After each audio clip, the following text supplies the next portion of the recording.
सभी को जय मसीह की। भाइयों बहनों, आप सब कैसे हैं? हम उम्मीद करते हैं कि परमेश्वर के आशीर्वाद से अच्छे होंगे। जैसे कि पिछले वीडियो में आधा ही विषय पूरा किया गया था। अगर आप उस वीडियो को नहीं सुने हैं तो लिंक डिस्क्रिप्शन बॉक्स में है। आज का विषय है सभी राष्ट्र आएंगे और एक सच्चे परमेश्वर में विश्वास करेंगे। तो आइए सर्वशक्तिमान परमेश्वर का वचन पढ़ते हैं। सभी राष्ट्र आएंगे और एक सच्चे परमेश्वर में विश्वास करेंगे। अंत के दिनों में ऐसा होगा कि यहोवा के भवन का पर्वत सब पहाड़ों पर दृढ़ किया जाएगा और सब पहाड़ियों से अधिक ऊंचा किया जाएगा, और हर जाति के लोग धारा की नाई उसकी ओर चलेंगे। अध्याय 2 के 2।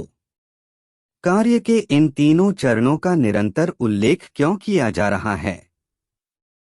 युगों का बीतना, सामाजिक विकास और प्रकृति का बदलता हुआ स्वरूप सभी कार्य के तीनों चरणों में परिवर्तनों का अनुसरण करते हैं। मानवजाति परमेश्वर के कार्य के साथ समय के अनुसार बदलती है और अपने आप विकसित नहीं होती है। परमेश्वर के कार्यों के 3 चरणों का उल्लेख सभी प्राणियों को और प्रत्येक धर्म और संप्रदाय के लोगों को एक ही परमेश्वर के प्रभुत्व के अधीन लाने के लिए है।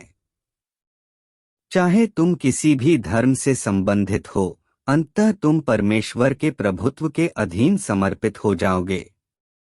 केवल स्वयं परमेश्वर ही इस कार्य को कर सकता है। यह किसी धर्म प्रमुख द्वारा नहीं किया जा सकता। संसार में कई प्रमुख धर्म हैं, प्रत्येक का अपना प्रमुख या अगुआ है, और उनके अनुयायी संसार भर के देशों और संप्रदायों में सभी ओर फैले हुए हैं। लगभग प्रत्येक देश में, चाहे वह छोटा हो या बड़ा, भिन्न भिन्न धर्म हैं।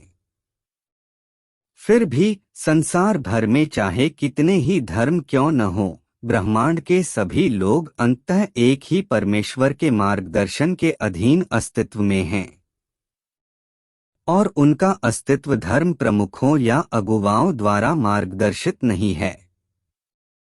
कहने का अर्थ है कि मानवजाति किसी विशेष धर्म प्रमुख या अगुवा द्वारा मार्गदर्शित नहीं है, बल्कि संपूर्ण मानवजाति को एक ही रचिता के द्वारा मार्गदर्शित किया जाता है, जिसने स्वर्ग और पृथ्वी का और सभी चीजों का और मानवजाति का भी सृजन किया है। यह एक तथ्य है। यद्यपि संसार में कई प्रमुख धर्म हैं, किंतु वे कितने ही महान क्यों न हो, वे सभी सृष्टिकर्ता के प्रभुत्व के अधीन अस्तित्व में हैं, और उनमें से कोई भी इस प्रभुत्व के दायरे से बाहर नहीं जा सकता है। मानवजाति का विकास, समाज का आगे बढ़ना, प्राकृतिक विज्ञानों का विकास प्रत्येक सृष्टिकर्ता की व्यवस्थाओं से अविभाज्य है, और यह कार्य ऐसा नहीं है जो किसी धर्म प्रमुख द्वारा किया जा सके। धर्म प्रमुख मात्र किसी धर्म विशेष के अगुआ हैं, और वे परमेश्वर का या उसका जिसने स्वर्ग, पृथ्वी और सभी चीजों को रचा है, प्रतिनिधित्व नहीं कर सकते हैं। धर्म प्रमुख पूरे धर्म के भीतर सभी का नेतृत्व कर सकते हैं, परंतु वे स्वर्ग के नीचे के सभी प्राणियों को नियंत्रित नहीं कर सकते हैं। यह सार्वभौमिक रूप से स्वीकृत तथ्य है। एक धर्म प्रमुख मात्र अगुआ है, और वह परमेश्वर, सृष्टिकर्ता के समकक्ष खड़ा नहीं हो सकता। सभी चीजें रचिता के हाथों में हैं, और अंत में वे सभी रचिता के हाथों में लौट जाएंगी।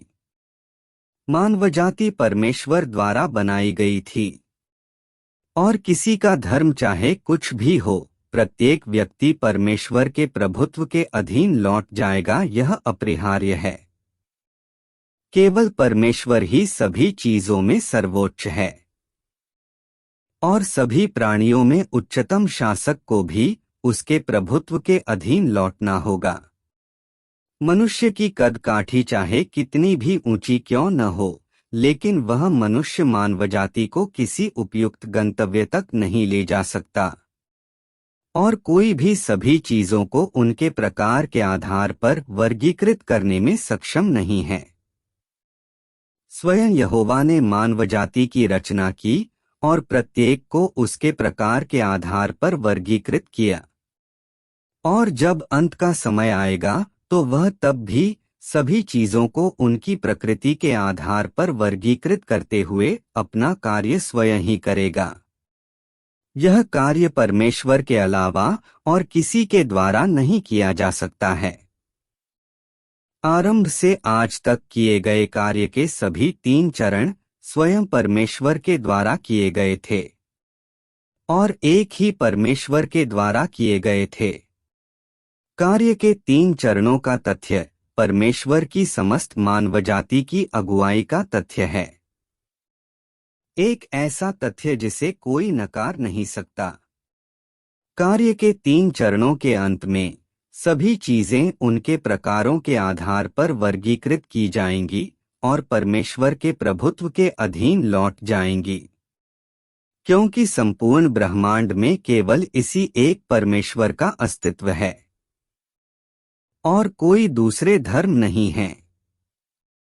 जो संसार का निर्माण करने में अक्षम है वह उसका अंत करने में भी अक्षम होगा, जबकि जिसने संसार की रचना की है वह उसका अंत करने में भी निश्चित रूप से समर्थ होगा।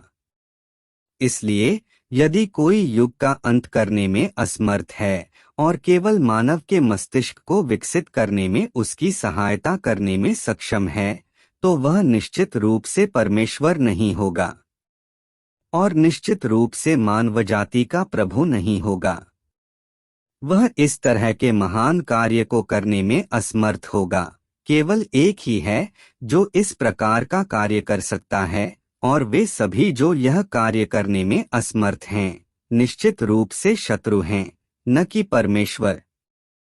सभी दुष्ट धर्म परमेश्वर के साथ असंगत हैं, और चूंकि वे परमेश्वर के साथ असंगत हैं, वे परमेश्वर के शत्रु हैं।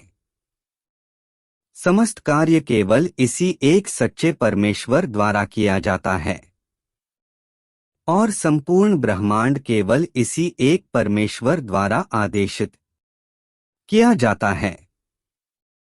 चाहे उसका इस्राएल का काम हो या चीन का, चाहे यह कार्य पवित्रात्मा द्वारा किया जाए या देह के द्वारा किया, सब कुछ परमेश्वर के द्वारा ही जाता है, किसी अन्य के द्वारा नहीं।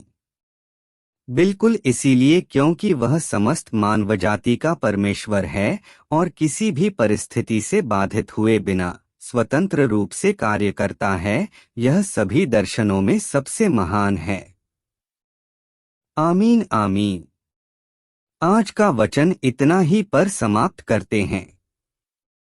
अगर आप हमारे चैनल पर नए हैं तो चैनल को सब्सक्राइब करके घंटी के बटन को दबाएं, जो भी वचन आए सबसे पहले आप तक पहुंच सके। आमीन।